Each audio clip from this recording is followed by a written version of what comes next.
और बच्चों बहुत ही ज़्यादा एक्साइटिंग और इंटरेस्टिंग क्वेश्चन लेके आया हूँ मैं।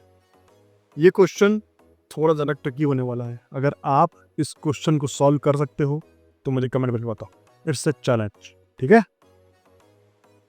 चलो मैं देखता हूँ कि मैं इस क्वेश्चन को सॉल्व कर भी पाता हूँ नहीं कर पाता।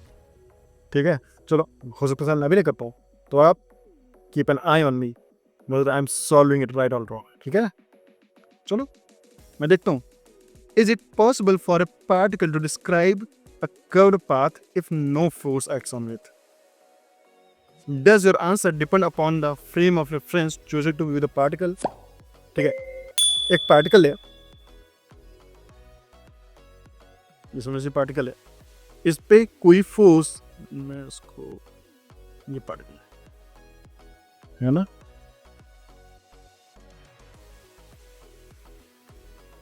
इस पे एक कोई फोर्स अप्लाई नहीं हो रही है। तो हमने बच्चों पढ़ा है, अगर किसी भी ऑब्जेक्ट पे कोई फोर्स अप्लाई नहीं हो रहा होता है तो वो कौन सा लॉ फॉलो करता है? Newton's first law. मतलब वो ऑब्जेक्ट स्ट्रेट लाइन में है तो स्ट्रेट लाइन में जाता रहेगा, और अगर बाई चांस रेस्ट पे है तो हमेशा रेस्ट पे रहेगा, और अगर मोशन पे तो हमेशा मोशन पे रहेगा। और कहीं भी उसने कर्व पार्ट लिया तो इसका मतलब है उस पर कोई ना कोई फोर्स तो अप्लाई हुई है, और अगर कोई फोर्स अप्लाई नहीं हुई है तो वो कर्व पाथ ले ही नहीं सकता, है ना बच्चों? सो कर्व पाथ लेने के लिए बहुत इंपॉर्टेंट है कि उसका फोर्स अप्लाई हो। अब चूंकि ये पार्टिकल है, उस पर कोई फोर्स अप्लाई नहीं हो रहा है ना, तो हम कह सकते हैं कि ऑब्जेक्ट जो है स्ट्रेट लाइन में है, या फिर वो रेस्ट पे है, या फिर वो मोशन में स्ट्रेट लाइन में है। ठीक है बच्चों, हमने मैं ऐसे भी बना के पढ़ा देता हूँ मैं। ये पार्टिकल है, और ये पार्टिकल ये मोशन है, तो इसकी इनिशियल वेलोसिटी समझिए कुछ ये है। यहाँ पे इसकी वेलोसिटी v डैश हो जाएगी, ये v है, यहाँ v डैश हो जाएगी, यहाँ पे v डबल डैश हो जाएगी, यहाँ पे v डैश डैश डैश हो जाएगी, है ना, यहाँ पे v dash dash dash dash. मतलब बेसिकली हर पॉइंट पे इसकी वेलोसिटी चेंज हो रही है, चाहे स्पीड सेम रहे बट वेलोसिटी चेंज हो रही है, क्योंकि डायरेक्शन चेंज हो रहा है। और अगर डायरेक्शन चेंज होता है तो इसका मतलब है बेसिकली, अगर डायरेक्शन चेंज होता है तो वेलोसिटी चेंज होगी, जिसका मतलब है change in velocity upon change in time हमें एक्सेलरेशन लगेगा। तो नो फोर्स मतलब पार्टिकल या तो रेस्ट पे है या तो स्ट्रेट लाइन में है। लेकिन अभी हमें पूरी तरह से कंक्लूजन पर नहीं आना है ना। ये क्या बोल रहा है? Does your answer depend upon the frame of reference chosen to view the particle?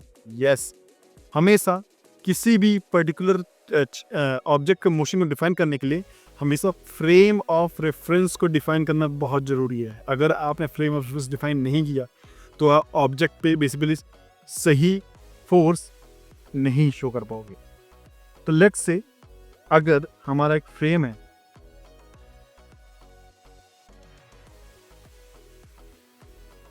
अगर ये फ्रेम नॉन इनर्शियल है, मतलब एक्सेलरेटिंग फ्रेम है, तो अगर फ्रेम एक्सेलरेटिंग है तो हमेशा पार्टिकल पे एक फोर्स अप्लाई होगा। अगर समझिए ये फ्रेम का जो एक्सेलरेशन है वो कुछ डायरेक्शन में है, तो पार्टिकल पे अपोजिट डायरेक्शन में एक फोर्स अप्लाई हो जाएगा।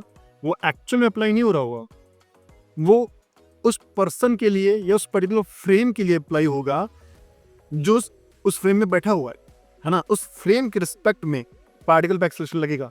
हालांकि पार्टिकल को एक्सेलरेशन नहीं लग रहा, वो फ्रेम पे लग रहा है, लेकिन फ्रेम वाले को खुद का एक्सेलरेशन नहीं दिखता। फ्रेम को हमेशा दूसरे का एक्सेलरेशन दिखता है या दूसरे की वेलोसिटी दिखती है। तो अपना मोशन की जो प्रॉपर्टीज है वो ऑब्जेक्ट को उल्टे डायरेक्शन दे देता है।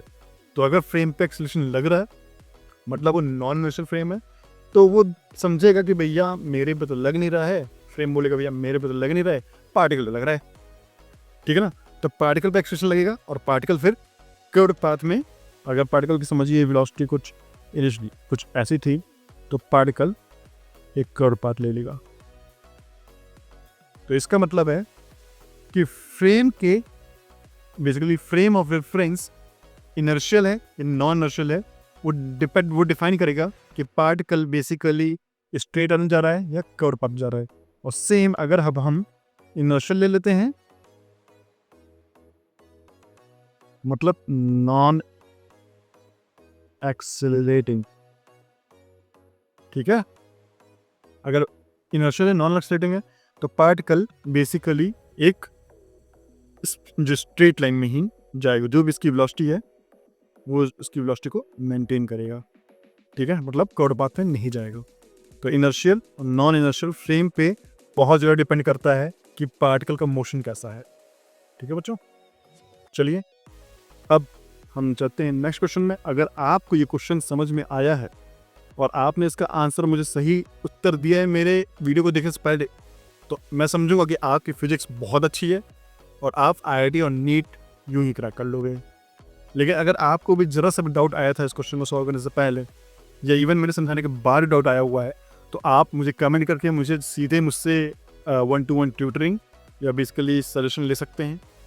अनलेस आपने मेरे प्लेलिस्ट के जो भी चैप्टर 5 के मैंने एनिमेटेड वीडियोस बना रखे हैं उसके आप सारे क्वेश्चन ना देख ली हों। एक बार उसके सारे क्वेश्चन देखो तो सारे आपको बहुत अच्छे से क्लैरिटी आ जाएगी, मैं 100% कहता हूँ। और फिर भी नहीं आती तो आप मुझसे मेरे चैनल पे दिए हुए नंबर पे आप जाके 1-to-1 ट्यूटरिंग मुझसे ले सकते हैं, ठीक है। आप मुझे वहाँ पे व्हाट्सअप करिए, मैं आपको समझा दूंगा। चलते बच्चों, अब नेक्स्ट क्वेश्चन में मिलते हैं कल, तब तक के लिए बाय।